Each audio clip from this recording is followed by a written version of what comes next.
네, 구독자님들 반갑습니다. 박종환 작가입니다. 오늘 새벽에 있었던 FOMC 미팅에서 시장의 예상대로 금리를 25bp 인하했습니다. 비트코인 가격이 더욱더 상승할 수 있는 환경이 만들어졌다. 이렇게 볼 수 있겠습니다. 자, 그리고 12월에도 한 번 더 베이비 컷을 할 것이다 라는 전망이 강하게 나오고 있습니다. 그래서 비트코인이 앞으로 어떤 영향을 받게 되고 어떤 움직임을 가지고 갈지 한번 살펴보겠습니다. 네, 오늘 영상이 도움이 되셨다면 구독, 좋아요, 댓글 알림 설정 정중히 부탁드리겠습니다. 네, 그러면 거시경제 상황부터 한번 살펴보겠습니다. 네, 앞서 말씀드렸듯이 기준금리를 0.25%포인트 인하를 했습니다. FOMC 성명서 내용을 핵심만 한번 살펴보면은 우선은 미국의 경제 활동이 견고한 속도로 확대되고 있다. 그리고 노동시장은 전반적으로 완화가 되었고 실업률은 상승했지만 여전히 낮다라고 밝혔습니다. 그래서 연준이 가장 중요하게 보는 두 가지, 즉 고용과 물가 중에서 일단 고용 측면에서는 지금 상황이 괜찮다. 이렇게 평가를 하고 있습니다. 그런데 여기에 더해서 물가와 관련돼서는 인플레이션이 2% 목표를 향해서 진전을 보이고 있지만 여전히 좀 다소 높은 수준이다. 이렇게 밝히고 있습니다. 하지만 그럼에도 고용과 이 물가와 관련된 이 인플레이션의 목표를 달성하는 데 대한 위험이 대체적으로 균형을 이루고 있다. 이렇게 평가를 하고 있습니다. 발표가 되고 나서 미국의 3대 지수는 좀 엇갈리는 반응을 보였는데요. 금리 인하가 굉장히 좀 긍정적으로 작용할 수 있는 나스닥 같은 경우는 1.5% 상승으로 마감을 했는데 다우 지수 같은 경우는 보합세로 마감했습니다. 네, 향후 금리 전망 한번 살펴보면은 12월에도 베이비 컷을 할 것이다 라는 시장의 전망이 가장 높은 수준을 유지하고 있습니다. 자, 그럼에도 내년부터는 좀 뭔가 전망이 지지부진한 움직임을 보이고 있는데요. 제롬 파월 연준 의장이 FOMC 미팅 이후 기자회견에서 내년 금리를 완전히 인하하는 것이 합리적인 전망이라고 생각하는가? 이런 기자의 질문에 12월 상황이 어떻게 흘러가는지 봐야 된다. 우리는 중립적인 입장을 견지하고 있다. 이렇게 말했습니다. 그리고 또 중요하게 봐야 되는 것이 성명서에서 자신감이라고 하는 단어가 삭제가 됐습니다. 이렇게 연준에서 성명서를 낼 때는 이런 용어 하나하나를 굉장히 주의 깊게 봐야 되는데 자신감이라는 단어가 삭제됐다라는 것은 뭔가 연준의 기조 자체가 변화될 수 있다라는 것을 의미합니다. 그래서 여기에 대해서도 파월 의장은 어떤 신호를 전달하려는 것은 아니다라고 하면서 중립적인 결정을 위해서 내린 조치다라고 이야기를 했습니다. 네, 결론적으로 현재까지 비트코인 가격을 크게 끌어올린 것은 대선 장세였다면은 지금부터는 금리 인하를 필두로 하는 유동성 장세를 중요하게 보셔야 됩니다. 지금 트럼프가 당선이 되고 임기 초반이기 때문에 내년 상반기까지 계속해서 경기 부양책들을 통해서 이 자산 시장과 그리고 경기를 끌어올릴 가능성이 높다라는 전망이 지배적이죠. 그렇기 때문에 이런 환경 기조에서는 비트코인도 많은 수혜를 볼 수 있을 것이고 더군다나 트럼프가 암호화폐 우호적인 스탠스를 가지고 있기 때문에 더 많은 상승들을 기대할 수 있다는 것이 시장의 중론입니다. 네, 그리고 이런 시장의 기대감이 나오는 것은 사이클을 기반으로 한 부분들일 겁니다. 그래서 지금 시장이 사이클대로 잘 가고 있는지 그런 부분들을 살펴보면은 현재까지는 완전히 합격점이었다라고 볼 수 있습니다. 우리가 대선이 있었던 2016년과 2020년을 계속해서 주의 깊게 살펴봤는데요. 지금 보시면은 2016년에 4분기가 전반적으로 상승으로 마감을 했던 것처럼 지금 올해도 이 9월부터 계속해서 상승의 흐름을 잘 이어가고 있습니다. 그리고 2020년을 봤을 때도 이런 유사한 흐름들이 보였는데요. 만약에 2020년의 모델을 따른다라고 했을 때는 내년 1분기까지도 이 추세들을 계속해서 이어갈 수 있습니다. 그런데 환경이 더욱 비슷한 트럼프 당선과 그리고 전체적인 흐름으로 봤을 때 2016년에서 2017년 모델과 상당히 비슷하다라는 의견들이 있는데 그 당시에는 2017년에 1월과 3월에 마이너스로 마감을 하고 오히려 이 이후부터 급격하게 상승 움직임을 보여줬는데 이런 흐름들이 나오게 된다면은 내년 상반기를 넘어서 내년 중순 이후까지도 긍정적인 흐름을 기대할 수 있습니다. 그리고 2017년 같은 경우는 마지막 4분기에도 굉장히 좋은 흐름을 보여줬기 때문에 우리가 지금 시점에서는 단기적인 등락보다는 중장기적으로 내년까지를 바라보면서 전략을 세우셔야 됩니다. 네, 그러면 온체인 지표 한번 살펴보겠습니다. 시장에 돈이 많이 풀리는, 즉 M2 통화의 공급이 많이 늘어나야지 시장이 더 본격적인 상승 추세를 이어갈 수 있는데요.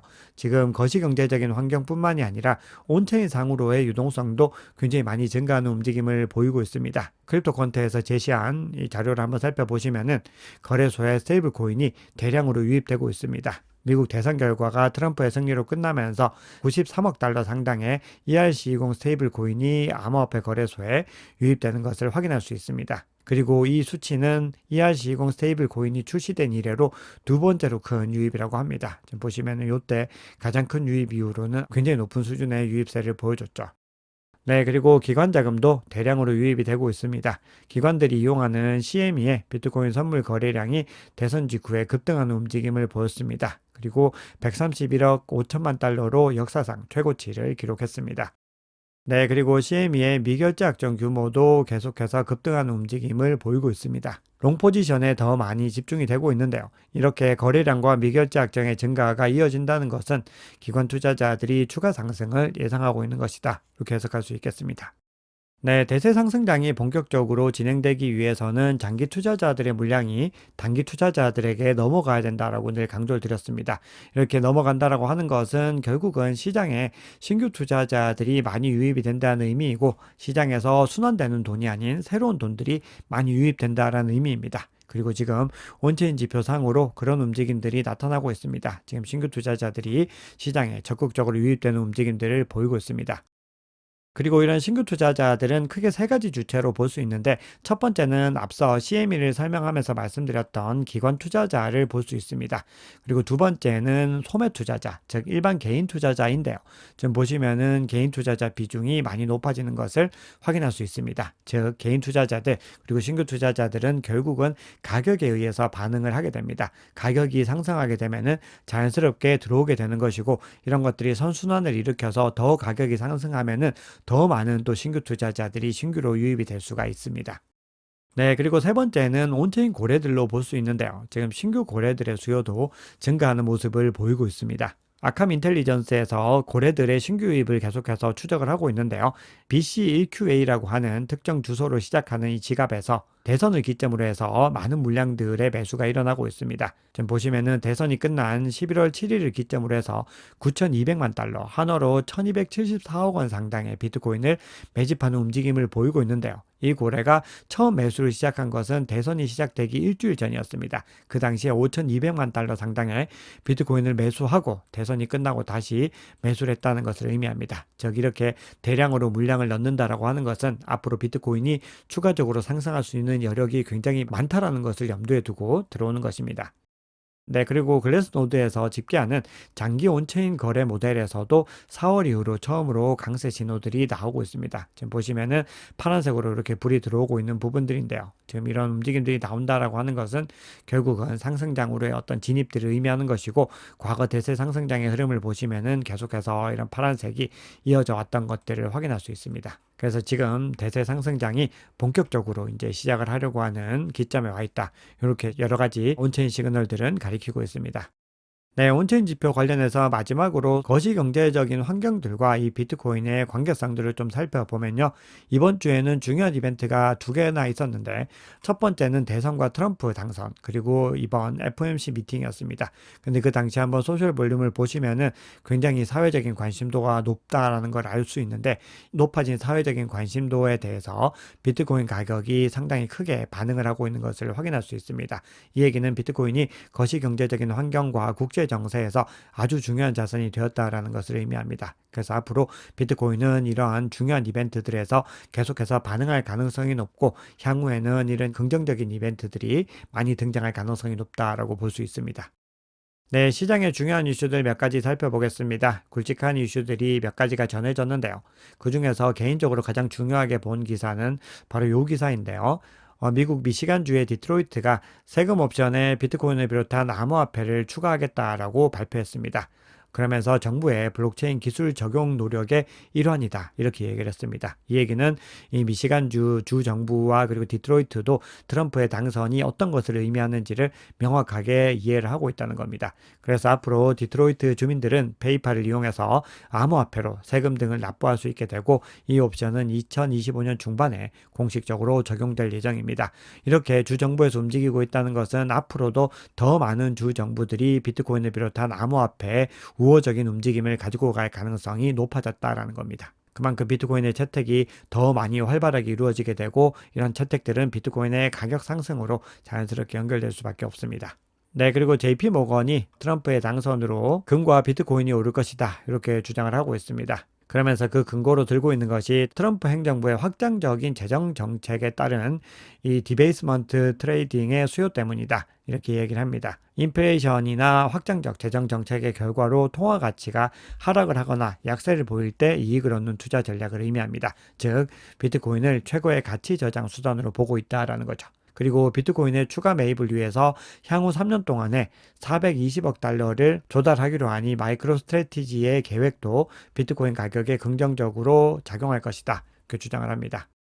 네, 앞서 디트로이트에서 세금 옵션에 비트코인을 추가하는 것과 관련해서 주 정부들의 어떤 유입들이 늘어날 것이다 라고 말씀을 드렸는데요. 갤럭시 디지털의 CEO는 트럼프의 당선으로 인해서 이 암호화폐 시장의 기관 참여가 폭증할 것이다, 또 이렇게 주장을 합니다. 그러면서 그동안에 기업들의 은행 계좌 설립을 가로막았던 SEC의 SAB 121 지침이 즉각 폐기될 것으로 보이기 때문에 만약에 전통 금융업계, 즉 은행을 비롯한 금융업계가 대차 대조표의 암호화폐를 보유할 수 있도록 트럼프 정부가 허용하면은 기관 투자자들의 시장 참여가 물밀듯이 밀려올 것이다, 이렇게 주장을 합니다. 네, 그리고 매트릭스 포트 같은 경우는 주간 보고서를 통해서 비트코인 보급률이 8%에 근접함에 따라서 향후 몇 달 안에 비트코인은 10만 달러에 도달할 것이다, 이렇게 주장을 합니다. 네, 그러면 비트코인 가격 전망 한번 살펴보겠습니다. 방금 비트코인 가격이 76K를 일시적으로 넘어서고 있습니다. 자, 그런데 지금 한번 보시면은 CVD 파이어 차트 상으로 77K에 강하게 지금 매도벽이 구축되고 있는 것을 확인할 수 있습니다. 즉, 이 상단을 허용하지 않겠다라는 매도세의 의지를 볼 수 있고요. 지금 보시면은 가격이 근처에 갔을 땐 더 매도벽이 강해지고 있는 것들도 확인할 수 있습니다. 자, 그럼 고래들의 움직임 한번 살펴보면은 갈색 고래와 보라색 고래는 계속해서 매수의 움직임을 이어가고 있는데 나머지 주체들은 모두 다 물량을 좀 던지고 있습니다. 그 중에서도 빨간색과 주황색의 물량을 너무 급격하게 던져내면서 차익 실현을 해서 전체적인 매수와 매도의 움직임, 전체적인 주문량은 매도세가 상대적으로 조금 더 우위에 있는 것을 확인할 수 있습니다. 자, 그럼에도 다시 가격이 76K 위로 일시적으로 반등을 하고 있기 때문에 이 움직임들이 어떻게 변화될지는 알 수가 없습니다. 그리고 결국 가장 중요하게 봐야 되는 거는 이 가장 큰 규모인 갈색 주체이기 때문에 이 흐름들을 계속해서 주목하셔야 됩니다. 네, 비트코인 차트 보겠습니다. 네, 지금 비트코인 가격이 캡처한 시점 기준으로는 75.8K인데 지금 방금 확인해 보니까 76K를 상승 돌파를 하고 있습니다. 지금 76.2K 정도까지 올라가 있는 상황인데 상승의 모멘텀들이 계속해서 강하게 유지되고 있는 것을 확인할 수 있습니다. 그래서 앞서 보여드렸던 매도벽이 77K에 위치를 하고 있는데 이 구간을 상승 돌파하는지 여부에 따라서 추가적으로 80K까지도 도전할 수 있는 이 모멘텀을 형성을 하고 있습니다. 자, 그런데 보조지표상으로 봤을 때 MACD에서 골든크로스가 포착이 되고 있는데 RSI 같은 경우는 이제 과매수 구간으로 도달을 하고 있습니다. FOMC 금리 인하라고 하는 새로운 소스가 또 추가가 됐기 때문에 이 흐름들이 어디까지 이어질지 한번 살펴보셔야 되는데요. 이렇게 과매수 구간으로 진입을 했고 그리고 단기적으로 크게 급등을 했기 때문에 지금부터는 시장에 대해서 너무 낙관적인 전망을 가지고 가시기보다는 단기적인 조정에 대한 부분들도 대비를 하시면서 접근을 하셔야 됩니다. 그래서 그런 신호들이 나올 때 시황을 통해서 또 빠르게 전해드릴 수 있도록 하겠습니다. 네, 청산 히트맵 상으로 봤을 때 숏 포지션은 77.3K 부근에 뚜렷하게 밀집이 되어 있습니다. 그래서 만약에 77K의 매도벽을 돌파하고 올라갔을 때는 이 구간을 또 청산하고 올라갈 수 있기 때문에 추가적으로 더 큰 상승 추세를 이어갈 수가 있습니다. 반면에 가격이 하락 추세로 전환했을 때는 73.7K에 있는 이 전고점을 지켜내는 것이 굉장히 중요합니다. 그래서 이 구간에서 반등을 한다라고 했을 때는 계속해서 상승 추세가 유지된다라고 볼 수 있는데 만약에 가격이 이 구간을 하방 이탈하게 됐을 때는 요 바로 아래 73.6K에 롱 포지션이 밀집이 되어 있기 때문에 추가적으로 더 큰 하락세를 이어갈 수 있습니다. 그래서 지금 시점에서도 가격이 움직였을 때 크게 움직일 수 있는 여력들이 남아있다, 이렇게 볼 수 있습니다. 네, 그래서 렉트 캐피털이라고 하는 암호화폐 분석가의 의견을 한번 살펴보시면은 비트코인이 지금 축적 구간을 마감을 하고 있다라고 주장을 하면서 주봉 차트가 71.5K 상방에서 마감이 된다라고 하면은 비트코인 가격이 지난 대세 상승장에서 보여줬던 것처럼 포무슨 랠리를 시작할 수 있다, 이렇게 주장을 하고 있습니다. 그러면서 주봉이 71.5K 상방에서 마감한다는 것은 재축적 구간을 벗어나고 있다라는 의미로 볼 수 있고 이후에 추가 조정이나 횡보가 이어질 가능성은 제한적이다, 이렇게 이야기를 합니다. 네, 오늘 준비한 이야기는 여기까지입니다. 여러분 오늘 영상이 도움이 되셨다면 구독, 좋아요, 댓글, 알림 설정 정중히 부탁드리겠습니다. 지금까지 박 작가였습니다.